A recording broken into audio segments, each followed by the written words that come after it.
forget everything that Hollywood has poisoned your brain with over the years through movies and paranormal investigation shows, the spooky music and the creepy settings. Forget it. All you need to know moving forward is the paranormal truth.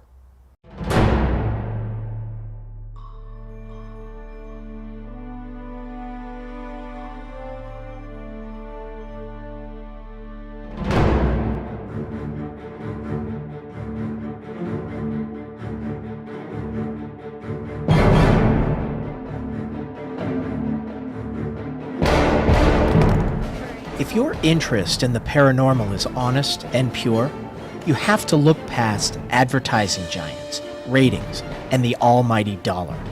Do you want to know what paranormal investigations are really about? Look no further than RISEUP Paranormal. RISEUP is a paranormal investigation group. We're based out of Rhode Island, and RISEUP is the acronym for the Rhode Island Society for the Examination of Unusual Phenomena. I think our approach is probably a little bit more distinctive because rather than doing this mandate where you arrive as a skeptic, we tend to not be skeptics or believers.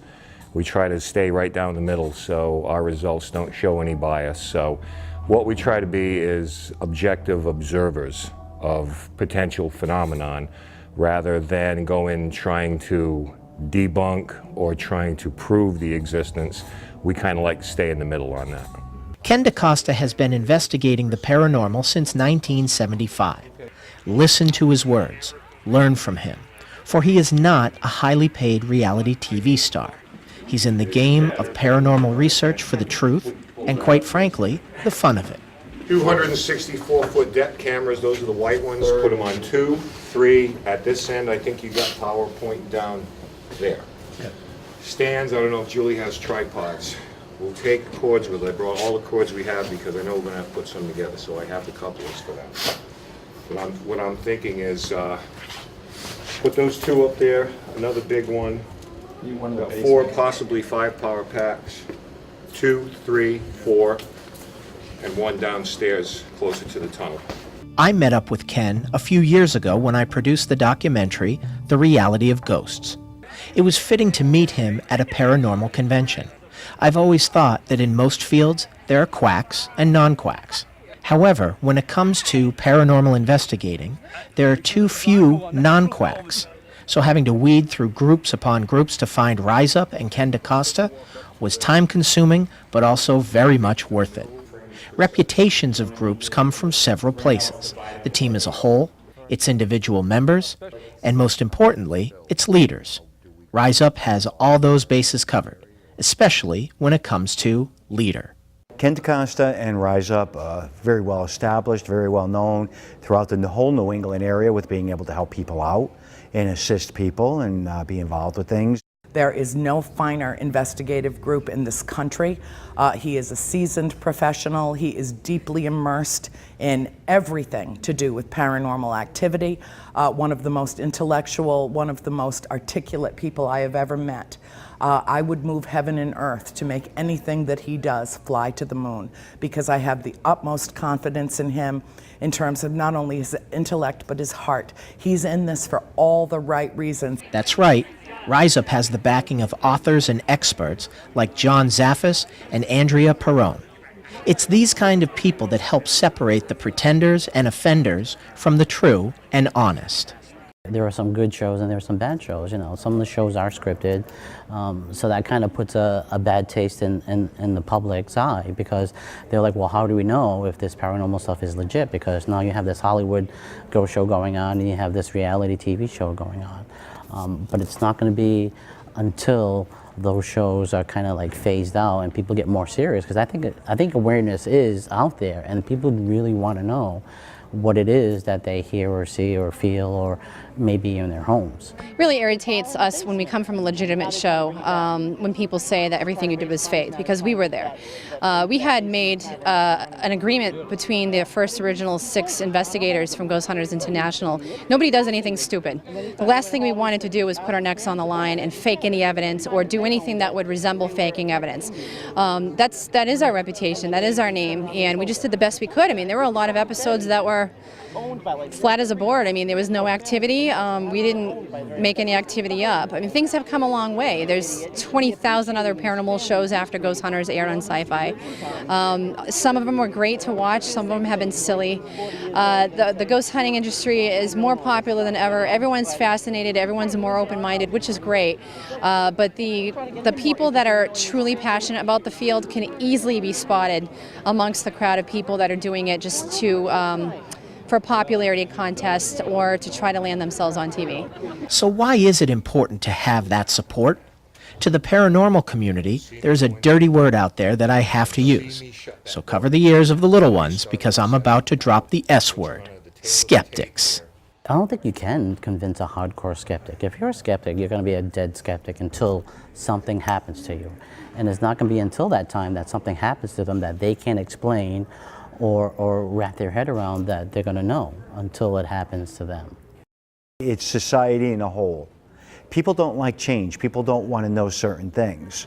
You have to remember, the more we dig into the paranormal realm, because there's thousands of us out there doing it today, and if we could find certain answers that might be a conflict to something that's already established, especially from your religious community, that can cause a lot of issues.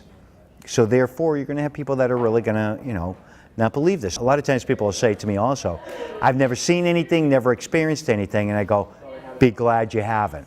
Again, you have to look at these things from many different perspectives and levels, and when people, do try to debunk something or try to find out, okay, no, this happened this way or anything, and if you can prove that out, that's okay, that's fine.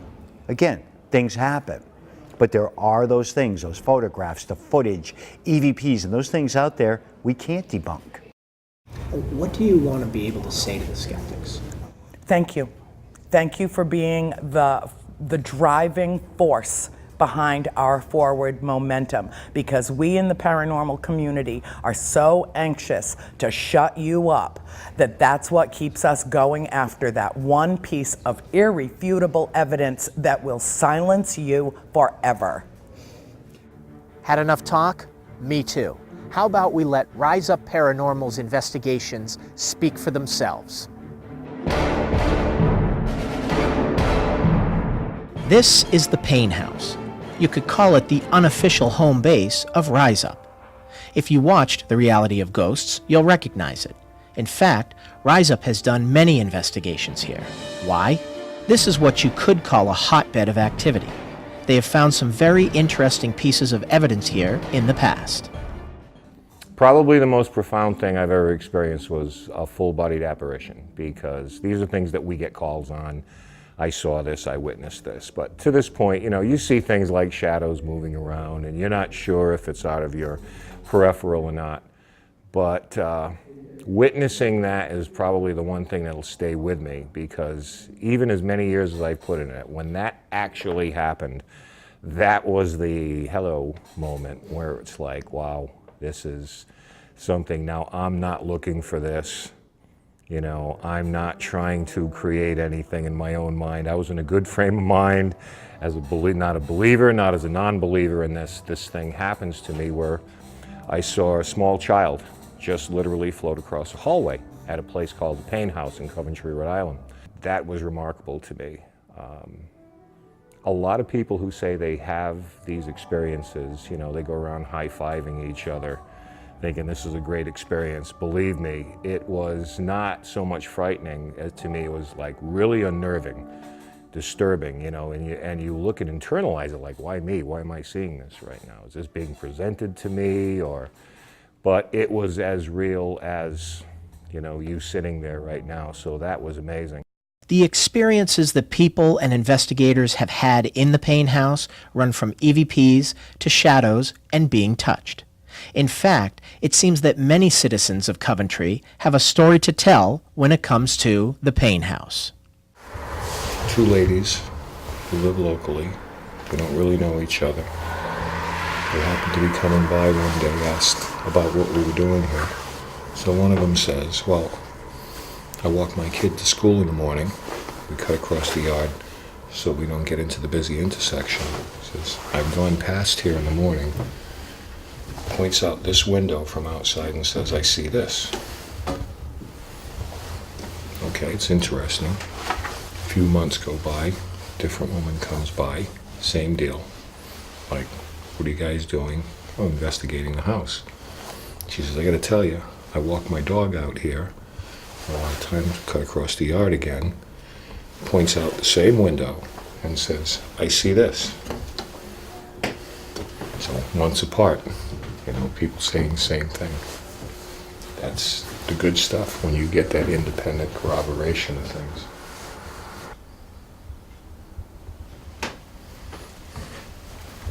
I think in this house, there's a combination of a couple of things. You always talk about categorizing these things, because we love to categorize things. Is it intelligent? Can it interact with you? Is it just something that you're seeing like a time slip from another time? There are things in this house I think suggest both. What we call intelligent, residual, whatever you want to label it. Because I think that we've seen, heard things that are kind of not really intended for us. They're just something that stays here, whether they're footsteps or knocks or sometimes even seeing apparitions, which has happened on occasion. It's happened to me. And there are other times where you get a direct response back. So it's kind of like two different things at play here, which really kind of makes it the challenge. The first challenge of the night was up in the attic area. While every investigation is about making contact, the specific interest here was trying to get responses from spirits by using the REM pod. What I want to try to do is take the tri-field, set it to radio frequency, and put that somewhere in the vicinity of where these meters are, because if people say they light up when they've been asking questions up here, I want to see what's triggering them. So, due north, and we'll see if those go on. Same thing with this K2 meter. They say it lights up. I want to see if we can ask questions. Can you put one somewhere else? And what lights it up and why it's lit up. I will tell you that as far as this whole EMF thing up here, we're at a 1, so it's kind of hot up here. I mean, there's something pulsing through, so that's just normal. The only other thing is that we want to make sure that whatever equipment we're using, we're far enough away that whatever the natural fields are here, or I should say the man-made fields are here, it doesn't mess with our equipment too much. Because it will mess up cameras and it will mess up digital recorders and things like that. Check temperature, relative humidity up here. Looks like we're at 64.6. That's not bad. It's pretty chilly outside. That's good up here. So it's 64, pretty comfortable. Almost makes me sorry I'm wearing the coat. Relative humidity is 45%, so that's fairly dry. So being fairly dry, there's a real good chance that if we kick up anything, there's going to be dust on cameras and stuff like that. Shadow activity back here, people have talked about in the room that we're not going to go into because the floor is unstable. Shadow activity in this room, supposedly we can somehow interact with spirits with these things that we have on the floor, your typical stuff, K2 meters, REM pods. I want to see if that actually works and what could trigger them. Alright, this is an observation EVP session. We are at the Paine House Museum in Coventry, Rhode Island. And we are upstairs right now in the attic area where there have been claims of shadow activity, physical contact, interaction with devices that seemed, according to the reports, to indicate intelligence. So we're going to put that to the test tonight here. I'm up here with Julie and Vin.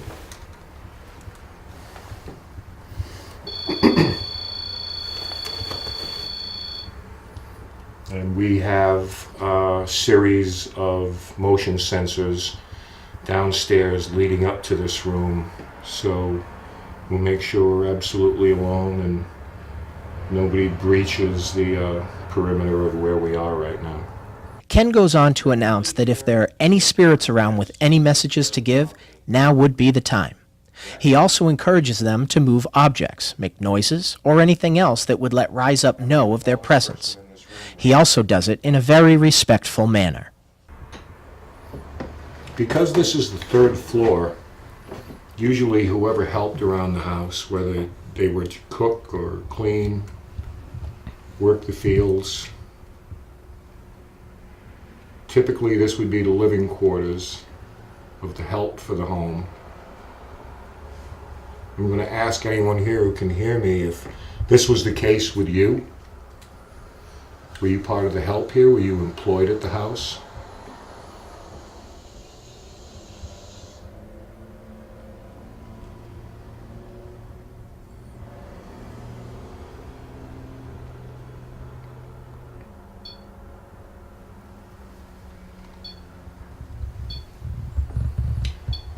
We're getting a bleep on that REM pod.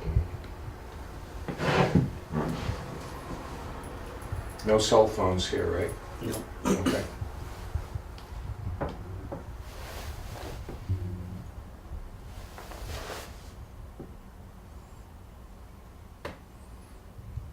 Was this your living quarters? Is this where you stayed? If you were employed by the people who own this house at the time.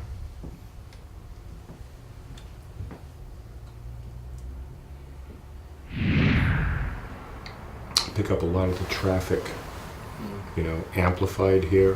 What I noticed about that a lot of times is when a car passes, as you get that sound where it kind of and fades out, goes away. More often than not, a lot of times you think that you hear a voice in that sound.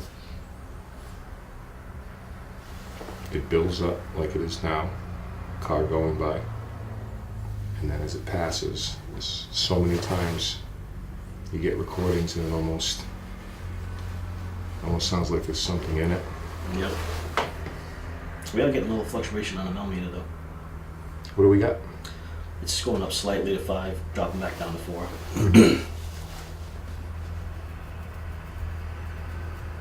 Old house, not sure about the shield and the wiring, but you know it's in the ceiling. Just come in, move about the room. You're among friends here.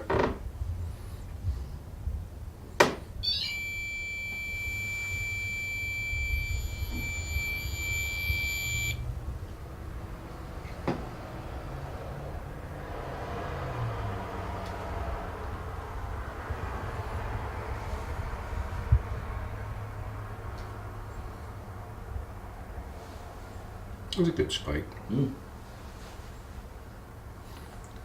Okay, so I'm going to ask the question then. Our little device, our little gadget on the floor with the different colored lights that just came on, if you triggered that, if you made those lights come on, I just want to ask you to do it again for me if you don't mind.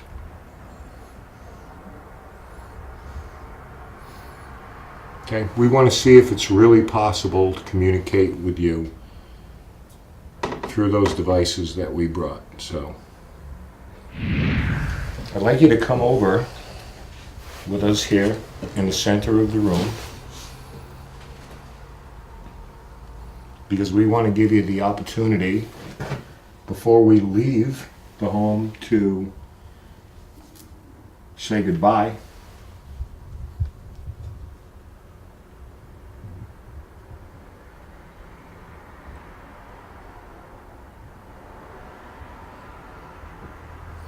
there anything you'd like to say to us before we do that?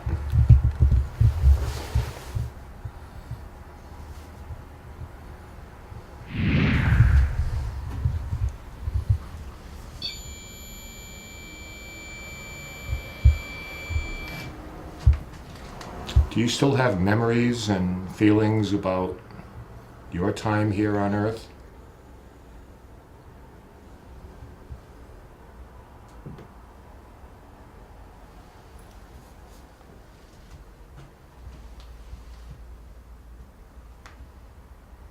Do you remember what it was like to have a house full of people or have family during the holidays?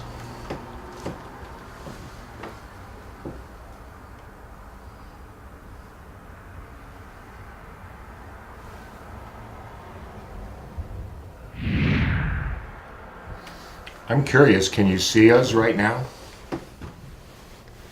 Can you see everything that we're doing and everyone in this room?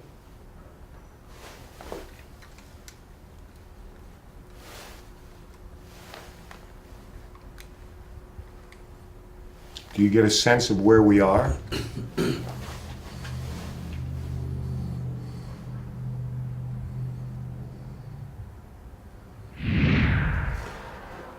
I don't know if you realize it, but this home is a very, very important place in this entire town.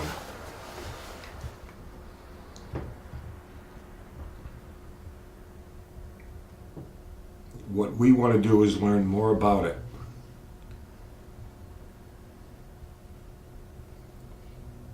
So we need to learn as much as we can about the people who are here. Mark audio.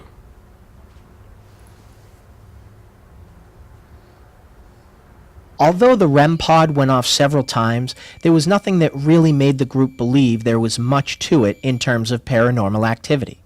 After a long session in the attic, Ken, Vin, and Julia headed down to the second floor. This wasn't as much of an EVP session as it was to just walk around, get the feel for the area, and listen. I guess some people believe that it's possible for energy to attach to an object. And to me, this would be the room with the Civil War artifacts in it. Most of this stuff was used in battle. Everything from swords to long rifles to Confederate money in this room.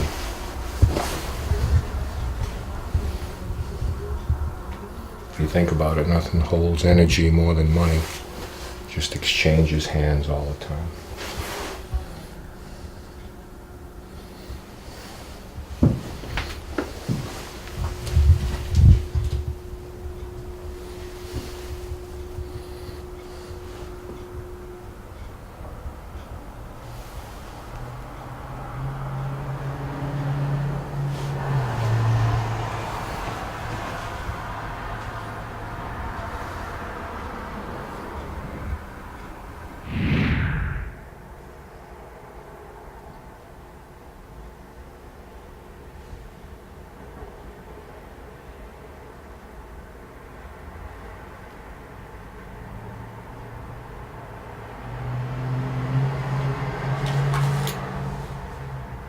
There is a blinking light in this hallway, Vin, but I think it's the smoke detector. Oh, yeah.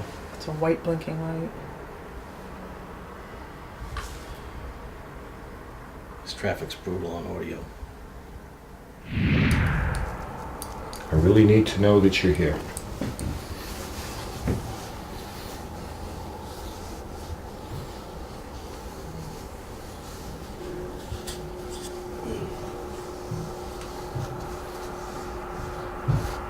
Is your photograph on these walls somewhere?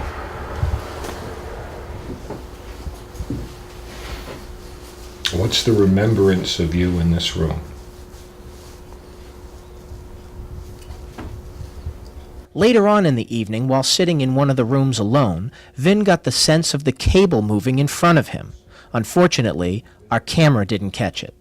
Something went like this, like by it. Really? And I try not to move at all. So I don't know if she was in here and ran past me. The meeting wasn't on at the time, that's why I kicked that on, put it on the floor. In case she comes back through. This is a room I haven't been in for a long time. Now, there's supposed to be a man here, and he's kind of cranky. Doesn't like women in the room. If you can hear me, if you're aware of us here, you know there's women in the room. If you think they should leave, let us know. Do something.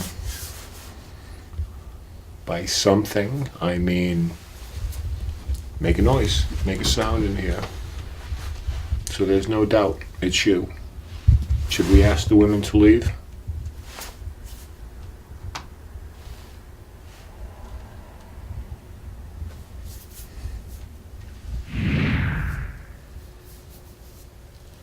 I know I'm trying my best here. You're going to have to meet me halfway. I can't make you do anything. I'm really not going to try. I'm just hoping that I can convince you that we're looking for information. Learn more about the house, learn more about the people that were here.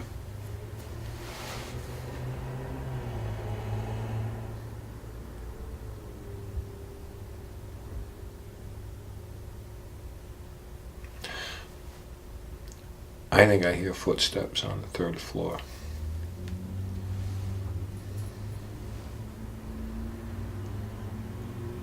Hear that?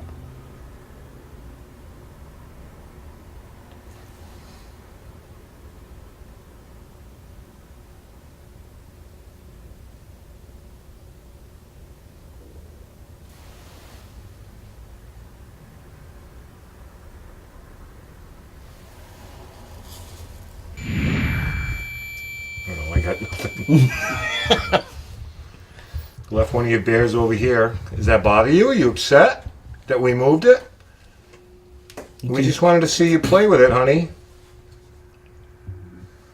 Go ahead, grab the bear. Okay, you can take that whenever you want to. We don't have to be looking. You don't have to be shy. If you're shy, we'll go away. But we left it there for you to play with.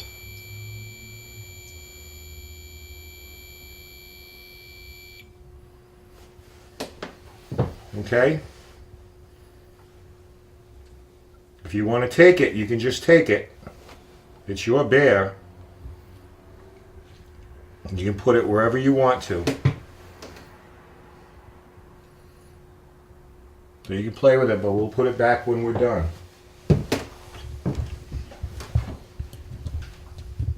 Then from the 2nd floor, RISEUP moved down to the 1st floor of the Paine House. If you want to ask the questions, I got the headphones on. I don't mind marking the audio. I think I'm all questioned out at this point. No one's going to be here for a few months, so now's the time to make yourself present.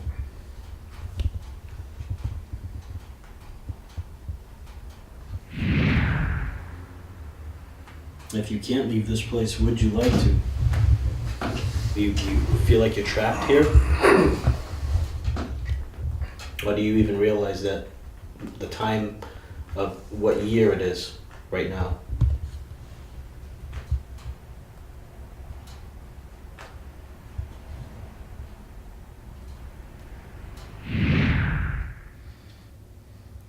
I'm going to say goodbye to you, but just one last opportunity.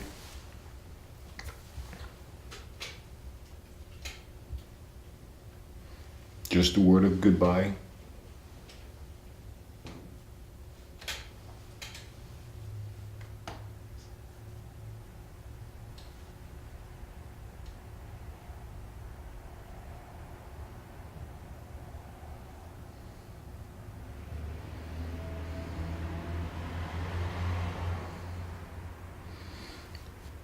Now, we've had a wonderful time here.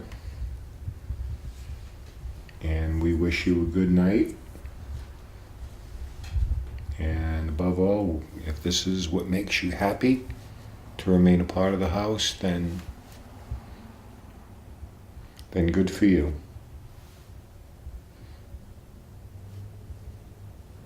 Okay, since we're trying to keep the drama and the nonsense out of this, let's just take a minute now to see what evidence, if any, came out of the investigation at the Paine House.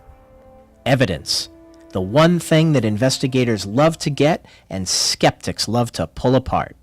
If you hang out in a place like the Paine House long enough, you are bound to hear unexplainable noises. It's going to take a group like RISEUP and a professional like Ken DaCosta to know how to separate settling noises from potential paranormal experiences. Do you remember what it was like to have a house full of people or have family during the holidays?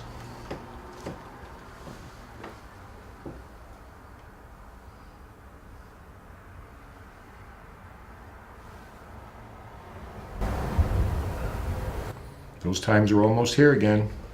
This potential EVP was one of 5 that we heard when we were editing this program. It sounds like a breath or a voice saying something that we can't make out. Do you remember what it was like to have a house full of people or have family during the holidays?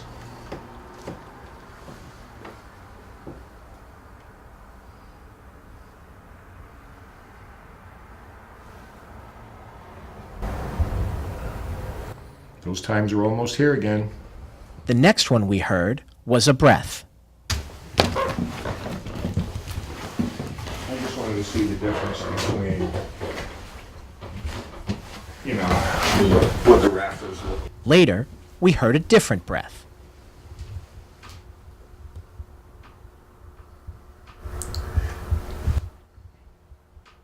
Do you remember when Ken said that he thought he heard footsteps? So did our camera.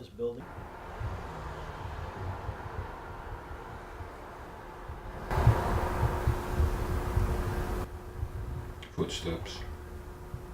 The last piece of potential evidence that we heard was a high-toned noise that RISEUP mentioned during the investigation.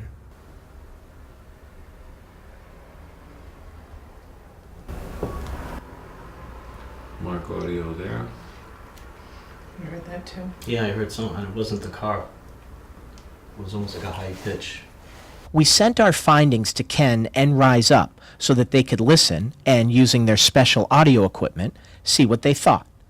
Ken said that while he can't dismiss these as unusual, he also can't discount the possibility of feet shuffling or maybe even something natural going on.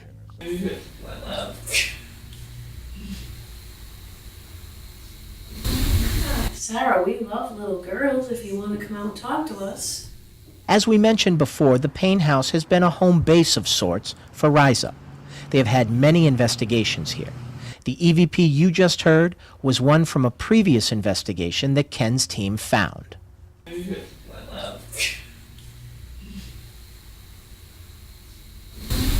Sarah, we love little girls if you want to come out and talk to us. Some of the female members of RISEUP were trying to talk to a little girl named Sarah. Ken says they can't be sure what the response is. For more on Sarah, you'll have to watch the Reality of Ghosts documentary. Yeah, that was a shameless plug, but I've made peace with it.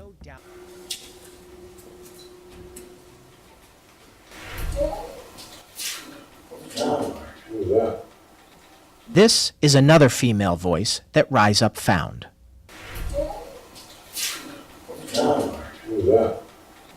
The team was just sitting around quietly when that female voice came out of nowhere.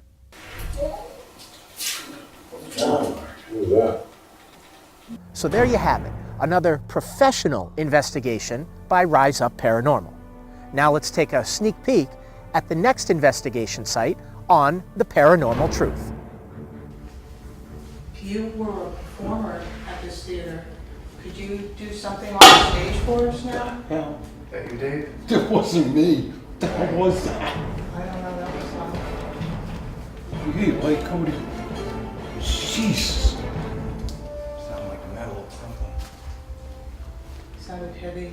When was that? There's nothing over here. There's the glass, the shade, a cup, and our cable. Did any of the wiring get untaped? No. It's all tied up. It's all time. What the hell was that? Thanks for watching Rise Up Paranormal's investigation of the Paine House in Coventry, Rhode Island. I'm Dan Ginden, and I've been seeking out the paranormal truth.